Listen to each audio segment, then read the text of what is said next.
أول تعليق من اللاعب المغربي إبراهيم دياز بعد الخسارة. قبل ما ندخلوا في فيديو تنقول لكم مرحبا بكم وألف مرحبا.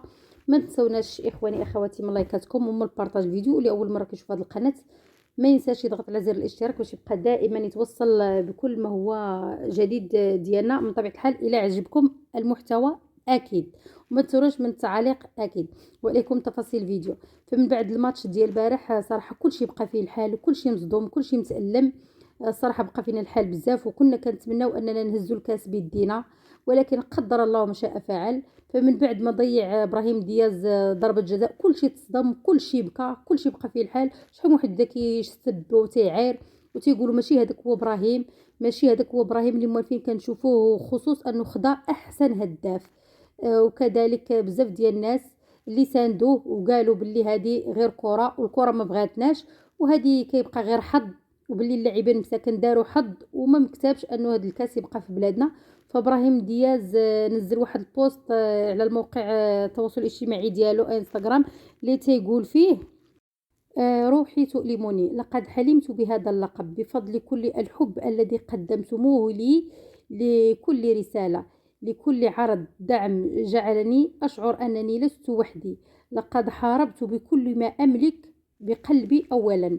لقد فشلت بالأمس وأتحمل المسؤولية كاملة وأعتذر من صميم قلبي. سيكون من الصعب علي النهوض لأن هذا الجرح لا يلتئم بسهولة، لكنني سأحاول ليس من أجلي بل من أجل كل من آمن بي ومن أجل كل من عانى معي. سأستمر في المضي قدما حتى أتمكن يوما ما من رد كل هذا الحب لكم وأن أكون فخرا للشعب المغربي.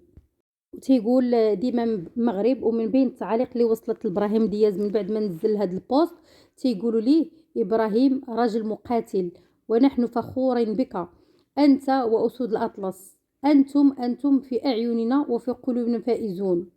وتعليق اخر تيقول لا عليك اخي، نحن كذلك نبادلك نفس الحب ونفس الشعور. ارفع راسك وقد خسرنا بشرف ونزاهه. ارفع رأسك فنحن المغاربة لا نرضى الذل والمهانة. من الآن أخي المغربي وأختي هي المغربية، فأنا لست أخي العربي ولا صديق لإفريقي. وتعليق آخر تيقول ارفع رأسك أنت مغربي. وتعليق آخر تيقول نحن نحبك في الله، لن ننساك ولن نتنازل عليك، لا تحزن، قدر الله وما شاء فعل. هذه مسؤولية الجميع. شكرا على حسن المتابعة، إلى فيديو قادم إن شاء الله، مع السلامة.